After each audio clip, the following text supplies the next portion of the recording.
Namaskar. Myself, Dr. Shivani Rai, Assistant Professor Sociology, Government College, Hata, District, Damoh. In today's video lecture, I extend a warm welcome to all of you. Today, we will talk about research design, Anusandhan, Pradharshana.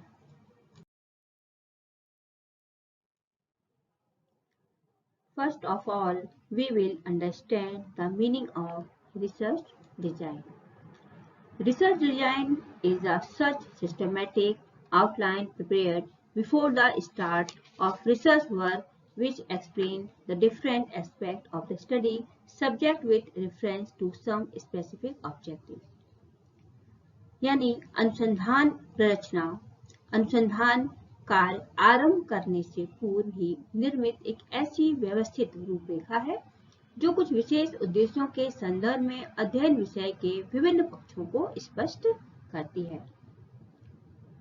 यानी कि यहाँ पे research design के लिए कहा जा रहा है कि जब हम अनुसंधान कार्य करते हैं तो कोई भी अनुसंधान कार्य करने से पहले हमें एक रूपरेखा तैयार कर लेनी पड़ती है, वह भी व्यवस्थित रूप से, ताकि हमें अनुसंधान कार्य करने में आसानी हो और हमें अनुसंधान कार्य हमारा कार्य जो सफलतापूर्वक हो सके। इसलिए सामाजिक यहाँ पे अनुसंधान के संदर्भ में हम बात करेंगे कि रिसर्च डिजाइन बहुत ही महत्वपूर्ण और आवश्यक हो जाती है।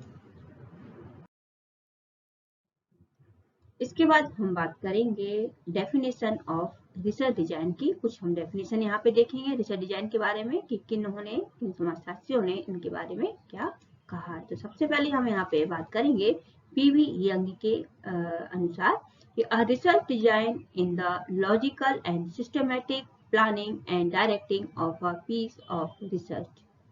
यानी कि पीवी यंग कह रहे हैं कि केवल रिसर्च डिजाइन होता है वह एक सिस्टमैटिक ही नहीं होता है, एक प्लानिंग ही नहीं होती, साथ में इसमें तार्किकता भी होती है। एक तार्किक रूप में इसको रिसर्च डिजाइन को प्रस्तुत किया जाता है। दूसरी डेफिनेशन हम देखेंगे यहाँ पे आर.एल. एकॉफ के अनुसार। इन्होंने कहा है design is the process of making decision before the situation arise in which the decision is to be carried out. यहाँ पे एकॉफ कह रहे हैं कि जब किसी के जब हम कोई निर्णय लेते हैं तो उसके निर्णय लेने से पूर्व जो हम प्रक्रिया को अपनाते हैं, जो हम रूपरेखा अपनाते हैं ताकि वह निर्णय हमारा सफलतापूर्वक सही हो। तो निर्णय लेने से पहले उत्पन्न होने वाली जो प्रक्रिया है जिसको हम निर्धारण करते हैं ताकि हमारा जो निर्णय है वो सही साबित हो, तो इसके लिए उन्होंने एकॉफ ने इस बारे में इसकी डेफिनेशन दी है कि किसी स्थिति को में कोई निर्णय जब लिया जाता है उसके उत्पन्न होने से पहले ही निर्णय निर्धारित करने की प्रक्रिया को ही अनुसंधान प्ररचना कहते हैं।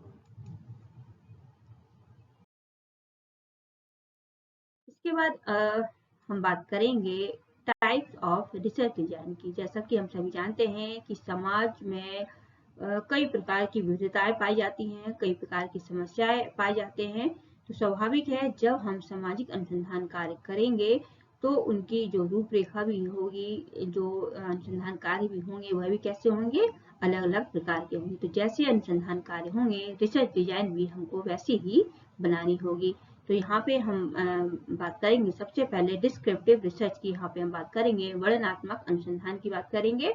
इसके अंतर्गत जब बात करते हैं तो यहाँ पे अनुसंधानकर्ता उन समाज में जो व्याप्त समस्याएं होती है, जिस विषय का उसे अध्ययन करना होता है, अनुसंधान कार्य करना होता है, तो वह उसमें केवल उसका वर्णनात्मक रूप में अध्ययन करता है। वह जिस रूप में समाज में व्याप्त है उस रूप में हमारे समाज के समक्ष उसका अध्ययन करके उसका वर्णन वहाँ पे प्रस्तुत करता है। वहाँ पे उस अच्छे या बुरे से उसे कोई मतलब नहीं है, उसके समाधान से यहाँ पे उसे कोई मतलब नहीं है। जिस रूप में जो समाज में व्याप्त है उस रूप में उसका वर्णनात्मक रूप में हमें हमारे समाज समक्ष उसको प्रस्तुत करना ही डिस्क्रिप्टिव रिसर्च कहलाता है, वर्णनात्मक अनुसंधान। तो जो रिसर्च डिजाइन होगी वह भी उसी के अनुरूप तैयार होगी। दूसरी हम बात करेंगे एक्सप्लेनेटरी रिसर्च की। हम बात करेंगे यहाँ पे व्याख्यात्मक शोध की यहाँ पे हम बात करेंगे। जब अनुसंधानकर्ता समाज में जब कोई शोध कार्य करता है किसी समस्या पे, जब कोई शोध कार्य यहाँ पे करता है तो वो उसके सारे पक्षों को लेता है और व्याख्यात्मक रूप में समाज के समक्ष, हमारे समक्ष वह उसको प्रस्तुत करता है। इसमें वह सारे पक्षों को यहाँ पे लेता है। जैसे यहाँ पे फॉर एग्जाम्पल बात करें, डोमेस्टिक वायलेंस की बात करें, तो अनुसंधानकर्ता डोमेस्टिक वायलेंस से संबंधित सारे पक्षों को लेके हमारे सामने उसका व्याख्यात्मक उसका अध्ययन प्रस्तुत करेगा। फिर हम यहाँ पे बात करेंगे एक्सप्लोरेटरी रिसर्च की हम बात करेंगे, और इसी आधार पे इसका भी जो रिसर्च डिजाइन होगा इसी आधार पे तैयार होगा, यानी कि अन्वेषणात्मक अनुसंधान। इस अनुसंधान के अंतर्गत उन समस्याओं को लिया जाता है जो समाज में एकदम नए रूप में व्याप्त होती हैं, जिसके प्रति लोग जागरूक नहीं होते हैं और जिसका इससे पहले कोई अनुसंधान कार्य या अध्ययन कार्य नहीं हुआ होता है। ऐसी समस्याओं की ओर ध्यान केंद्रित करने का काम ही अन्वेषणात्मक अनुसंधान का है। जैसे हम बात करेंगे साइबर क्राइम। साइबर क्राइम एक ऐसी समस्या हमारे समाज में जो एक गंभीर समस्या बनती जा रही है और लोग उसके प्रति कम जागरूक हैं। लोगों का ध्यान उस ओर हमें आकर्षित करना है, तो इसके अंतर्गत जो अनुसंधान कार्य होते हैं वह एक नई समस्या को लेकर हम कार्य करते हैं और लोगों का ध्यान आकर्षित करने का यहाँ पे इसमें हम प्रयास करते हैं अन्वेषणात्मक अनुसंधान के अंतर्गत। और जब रिसर्च डिजाइन तैयार होगी इस अनुसंधान के अंतर्गत वह इसी प्रकार से होगी। तो जैसा अनुसंधान कार्य होगा रिसर्च डिजाइन भी उसी प्रकार से होगी। इसके बाद हम बात करते हैं डायग्नोस्टिक रिसर्च की हम बात करते हैं।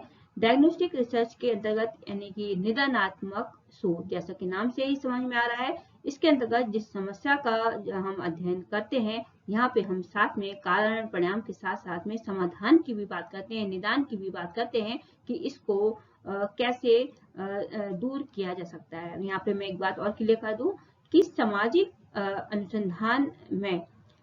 सामाजिक अनुसंधानकर्ता का काम केवल समस्या के समाधान को प्रस्तुत करना होता है, ना कि उसको दूर करने का प्रयास। दूर करने का जो प्रयास होता है वह प्रशासनिक का काम होता है और समाज सुधारकों का यहाँ पे काम होता है।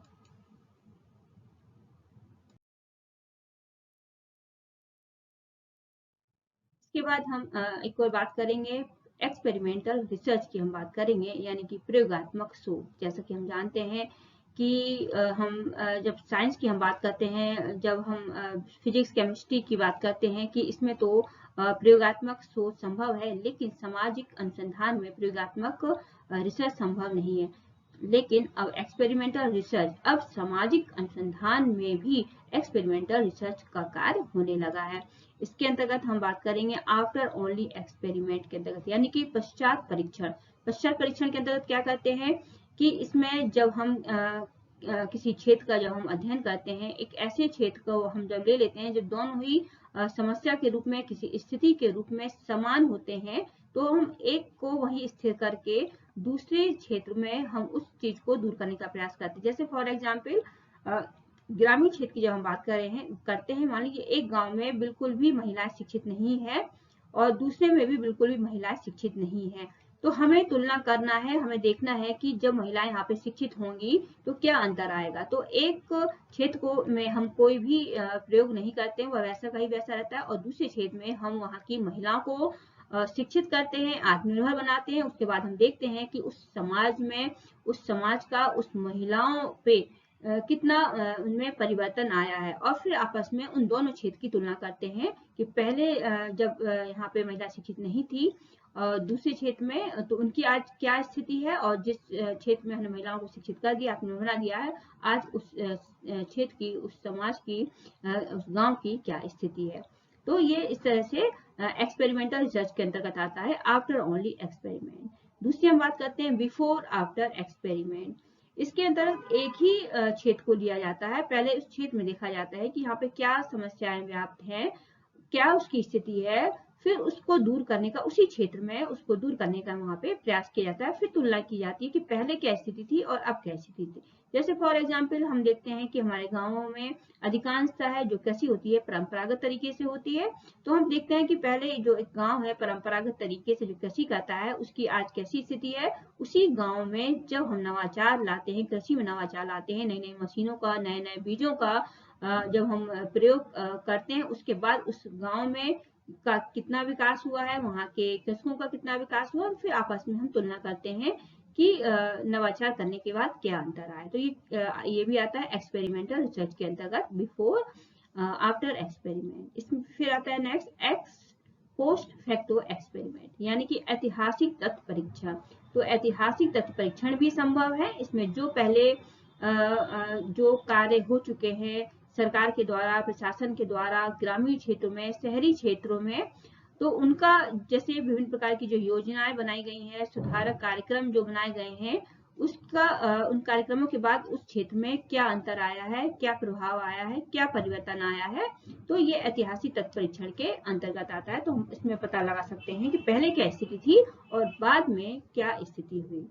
तो ये थे रिसर्च डिजाइन सामाजिक अनुसंधान के अंतर्गत। जैसे ही सामाजिक अनुसंधान होंगे, हमारे रिसर्च डिजाइन भी उसी के अनुरूप ही होगी।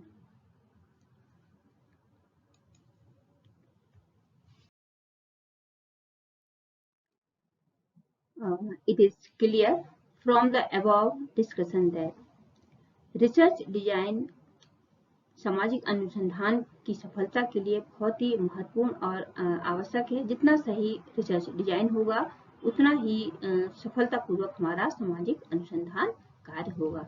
So I hope that through today's PPT video lecture you will be able to understand research design. Now we will meet with a new topic in our meet video lecture. Thank you. Namaskar.